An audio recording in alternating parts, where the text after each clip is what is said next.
আমি আজকে একটা ভাইরাল রেসিপি করে দেখাবো। তো ভাইরাল মানেই ভাববেন না যে ফেসবুকে এটা ভাইরাল। এটা ফেসবুকে ভাইরাল না, এটা আমার ফ্যামিলিতে ভাইরাল। এই আচারটা মানে আমি আজকে বানাবো নাগা মরিচের আচার। তো এই আচারটা আমি বানিয়েছিলাম প্রায় ২ বছর আগে। তো তখন আচারটা বানিয়ে আমি বাংলাদেশে যাওয়ার সময় নিয়ে গিয়েছিলাম। তো আমার আপুরা, তারপর খালামণি, নানু, তো সবাইকে একটু একটু করে আচারটা দিয়েছিলাম। তো আচারটা খাওয়ার পরে সবাই তো একদম ফিদা হয়ে গেছে আমার আচারের। তো তারপর থেকে আপুরা সারাক্ষণ বলে যে আবার আচার বানিয়ে দে, আবার একটু বেশি করে বানিয়ে দে, দুলাভাইদের নাকি খিচুড়ির সাথে এই আচার না হলে একদমই জমে না। তো ২ মাস আগে আমি যখন বাংলাদেশে গিয়েছিলাম তখনও বলেছিল যে এভাবে বেশি করে আচারটা বানিয়ে দিয়ে যা। কিন্তু আমি এতটাই ব্যস্ত ছিলাম যে আমি আচারটা বানানোর একদমই টাইম হয়নি। তো এখন আম্মুরা যাচ্ছে অক্টোবর ১ তারিখে। তো এখন ভাবতেছি যেহেতু আমাদের গার্ডেনে ফ্রেশ নাগামরিচও আছে, তো আমি এই ফাঁকে আচারটা বানিয়ে নিয়ে আম্মুদের কাছে পাঠিয়ে দিব।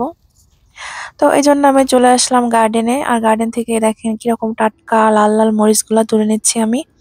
তো এই মরিচটা দিয়েই আমার নাগা মরিচের আচার মানে নাগা মরিচ বলেন আর বোম্বাই মরিচ বলেন, যেটাই বলেন না কেন, আচারটা হবে। তো যারা ঝাল প্রেমিক আছেন তারা কিন্তু এই নাগা মরিচের আচারটা দেখলে জিভে জল আসবেই আসবে। আর খিচুড়ির সাথে যদি এই আচারটা হয় এতটা মজা লাগে। আমার ২ দুলাভাই তো খিচুড়ির সাথে এই আচারটা না খেলে তাদের একদম চলেই না। তো আমার রেসিপি কিন্তু এই যে হয়ে গেছে, প্রায় কমপ্লিট আমার রেসিপিটা। আমি কিন্তু রেসিপিটা সিক্রেট রেখেছি।